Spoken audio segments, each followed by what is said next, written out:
I would like to start and say that my, female 29, husband, male 35, comes from a well-off family, and most of his friends are well-off as well. Unlike me and my family, we come from humble working class and don't own a lot of assets like my in-laws do. My husband cares about appearances. At first, he didn't try to control how I look, but did buy me things he said I'd love, but nothing was my style really. After marriage, he sat with me telling me I get 100% to choose how I look, except when I'm with him or his family, and introduced me to brands to choose my new clothes from, and I started wearing them whenever I'm with his family and friends. Although it limited my choice on what to wear because I'm more into simple things. For his friend's birthday that was celebrated at an upscale restaurant, my husband bought me a $300 dress to wear for the occasion, but I didn't like many things about it. I told him I'd just wear my $60 floral maxi dress. He didn't think it was a good idea, and said I was violating the rules he gave me after we got married, but I said the dress he bought wasn't my style. I said I either wear my dress or not go. He said fine, then whatever, but still wasn't happy. We got to the restaurant and no one said anything about my dress, except his other friend, who said I looked great. After dinner, my husband moved quickly and spilled wine all over my chest and loud. He freaked out and said that he thankfully had a replacement, then pulled out the $300 dress he previously wanted me to wear out of the bag. This whole time, I couldn't help but think he deliberately spilled the wine on my floral dress to force me into wearing the other dress. He handed me the dress and told me to go change. I got up, but instead of going to the restroom, I made my way to the door. He asked me to wait, but I kept walking while opening my phone to get an Uber to get me home. I stood outside and started arguing with him. He said he didn't get why I was behaving like this and embarrassing both him and myself like that. I said that he looked down on my dress and tried to trick me into wearing what he wanted by spilling wine on me. He told me to go back inside, but I said I won't move till my Uber arrived. He threw a fit, calling me an embarrassment, and stood there till I left. At home, he went off, saying I could have worn the dress and not make a scene, and then doubled down and walk out. Again, I said he disrespected my choices and implied I was an embarrassment. He said he was just calling a spade, and I should quit acting so insensitive and getting offended over nothing. He said I made a joke out of him in front of his friends, and one of them, the one who complimented my dress, and the one who constantly tries to video chat with me whenever he sees me online, tried to call me, but I didn't respond because he made me feel uncomfortable. Am I the a-hole? Did I handle this right? Not the a-hole, but what the actual duff? To just be sitting on a spare dress through a whole dinner? That's unhinged. This is a type of manipulation that escalates every time. So you start wearing the dresses he buys, approves of, because you don't want to fight, and it's such a small request. Then it's your hairstyle, color, then your makeup, the car you drive, the job you have, etc. One day you look in the mirror and you won't know who's looking back at you, and every aspect of your life is completely controlled.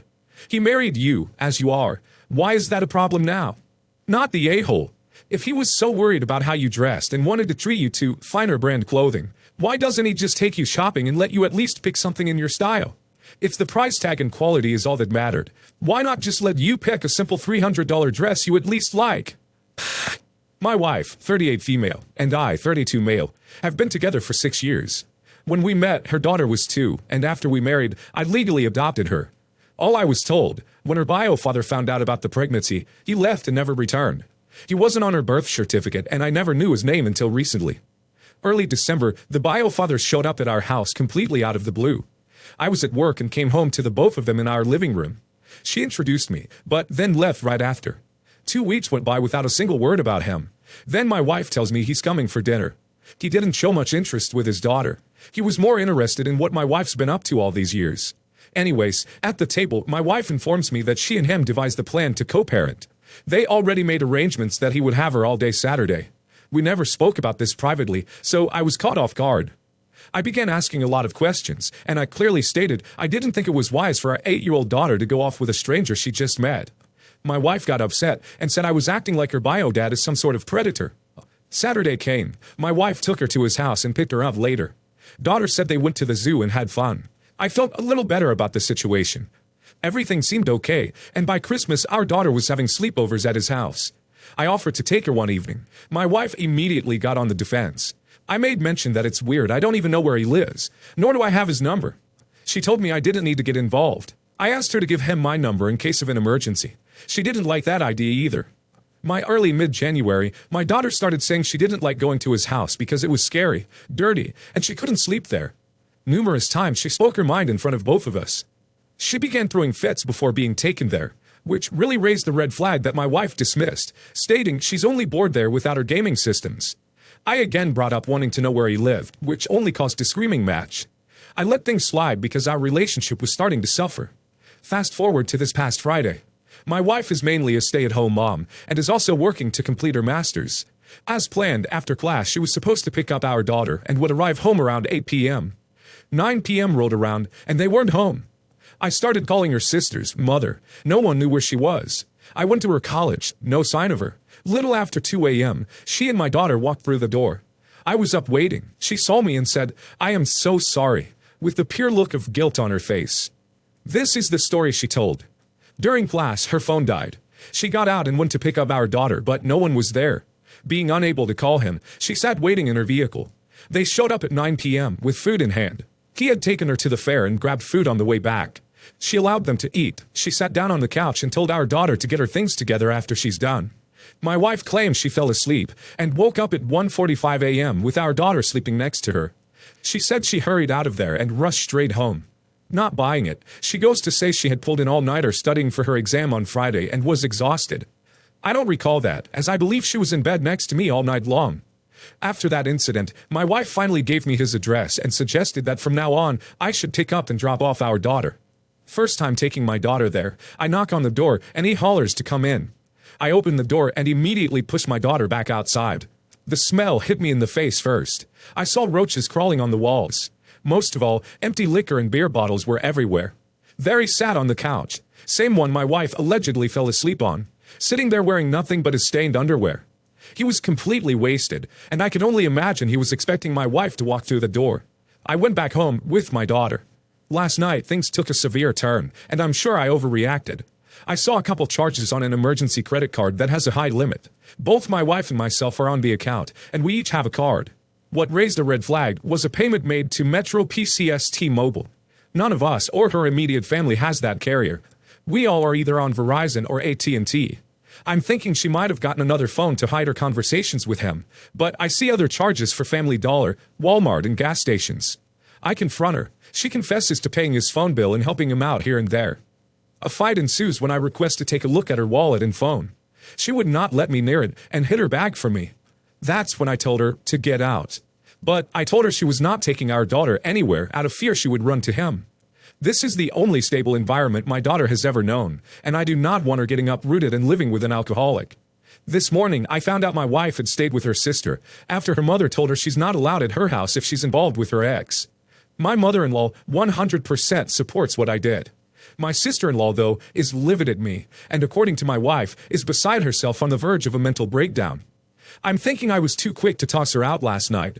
I don't want to fight in front of our daughter, and the screaming was getting worse with every passing minute. I'm worried now she'll be too pissed off to come back and civilly communicate. What scares me the most, if I say she can come back, and she does, but only to take our daughter and shack up with the bio father. I do not want my daughter in that environment. I'm fine with my daughter going to my mother-in-law's. I took off work today to be with my daughter and sort things out. My mother-in-law and I already spoke about her watching her next week when I work. Do I let my wife come back home and hopefully work through this? Or should I just focus on keeping my daughter safe? I've asked her what she wants to do. She said she wants to stay home with me.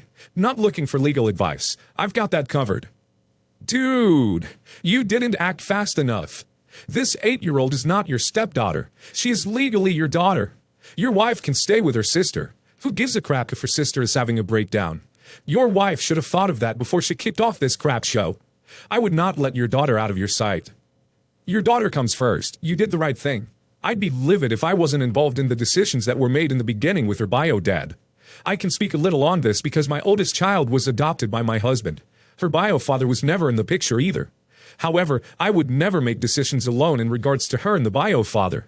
With that said, I really think you should walk away from her.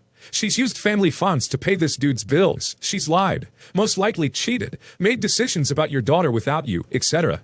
No way in hell I would continue to put up with that nonsense. Since I started dating my husband, we've been dating since high school, 28 years ago. My mother-in-law has never liked me. She has always thought he could do better, and has told me multiple times that she wished that he chose someone else. Needless to say, my contact with her is limited to pleasantries and holiday greetings. When I do have to visit with her or interact with her for extended periods of time, she makes it very clear that I am not wanted or welcomed. When we got inside, they had gifts for everyone. My husband got an entire bag full of presents. Me and the kids got cheap socks. Again, I did not want or expect presents, but I would have rather my kids got nothing than cheap socks. The last time that I had an actual visit with her at my in-laws' house, it was very obvious that she did not want me or my kids there. When she saw me, she scoffed and said that she didn't know I would be coming, despite the fact that my husband told her numerous times I would be. We spent the day out, and the entire time she fawned over my husband and pretended like me and the kids didn't exist. At lunch, she paid for everyone but me, which is fine. I am an adult. I can pay for myself. I don't need or want her to do anything for me. When we got back to the house, father-in-law started asking me about me going back to college. I told him what I was studying, and he told me that it was a waste of time. Just get a job at McDonald's. His comments were very hurtful and mean. It was super uncomfortable at their house. Mother-in-law basically ignored everyone but my husband, and the kids asked me multiple times if we could leave. While there, I texted my husband and told him that none of us are having a good time, and we would like to leave. He texted back very angrily that we would not be leaving, and we need to stop. We sat like this for hours. Finally, my husband suggested that we go get dinner. The restaurant was near our hotel, and I told my husband that he should go. Me and the kids will hang out at the hotel and order pizza. He again got angry and said that all of us were going. Dinner was miserable. Mother-in-law practically shoved me out of the way so that she could sit next to my husband, and father-in-law acted like sitting next to my son would give him cooties. When we got back to the hotel, I asked my husband to join me at the bar for a nightcap, and basically told him that he was a spineless coward. He allowed his wife and his children to be treated like crap, and did nothing but sit there and accept it. I told him that the second he got back to the hotel room, he needed to apologize to his children sincerely, and that he needs to confront his parents and tell them that their behavior was absolutely unacceptable and out of line, and I would accept nothing less than that from him. He did call and confront both of his parents when we got home. They offered half-hearted apologies. Since then, I have not seen or spoken to them. This was over 8 years ago now. Last night, my husband said he wants to go visit his parents. I told him that was fine and to have a nice time. He asked if I would want to go with him, and I told him no. He asked why, and I told him that after the way I was treated last time, I will never darken their doorway ever again. Now he will not stop pressuring me to change my mind. He's tried anger, he's tried pity, and now he's ignoring me. I refuse to give in, and I also refuse to allow myself to waste precious time on people who don't deserve it. I'm not really sure what to do. Do I go and make myself miserable to keep my husband happy? Or do I stand my ground and tell him that I am not going? Why does he care if you go? Why is it so upsetting to him? It's perfectly fine for him to go on his own, but he should be able to explain why it matters to him. I'm stunned you stayed with this man after he let his mother treat you and the kids like this. The freaking nerve of him. My estranged husband was in a bad car accident and needed emergency surgery. Even though we have a strained relationship, I still went to the hospital with our son in case he wanted to see our son when he woke up, and to support my in-laws, who I still have a great relationship with. After his surgery, he was only allowed one visitor, and the nurse said he kept asking for his wife. It was awkward since I was the last person anybody expected him to want to see, and his girlfriend wanted to go instead, since she thought he was just confused and meant her. In the end, I went to see him. After the visit, everybody wanted to know what he said to me and if he was okay. I told them he was fine but wouldn't tell them what else he said to me. They kept asking me questions and getting upset that I wouldn't give them a straight answer. The girlfriend also kept asking me if he had really meant to see her and got angry because I was dodging the question. The reason I never told them what he said was because it would have caused issue with his girlfriend. I didn't want to hurt her while she was already worrying about him, and I was still processing what he had said. Am I the a-hole? Edit. He said a lot of things. Mostly, he was apologizing and conceding on almost everything we've been fighting over. It's hard to explain without a lot of context. A lot of that stuff is going to upset his girlfriend, and maybe his family too. I also asked him if he wanted to speak to his girlfriend instead, and he asked me why he would want to do that. I said because he loved her and she was worried about him. And he told me he didn't love her, and admitted all of the reasons he was using to justify us not divorcing were all BS. Not the a-hole. There is absolutely no way you could have said any of that to them without upsetting at least the girlfriend, and potentially becoming the bad guy, especially since he was probably on painkillers and may not even remember saying it in a few days. It's also not your responsibility to explain his crap to anyone. If he meant what he said, that's on him to sort out his mess. If he just said it because he's high on painkillers, then it should be left at that moment.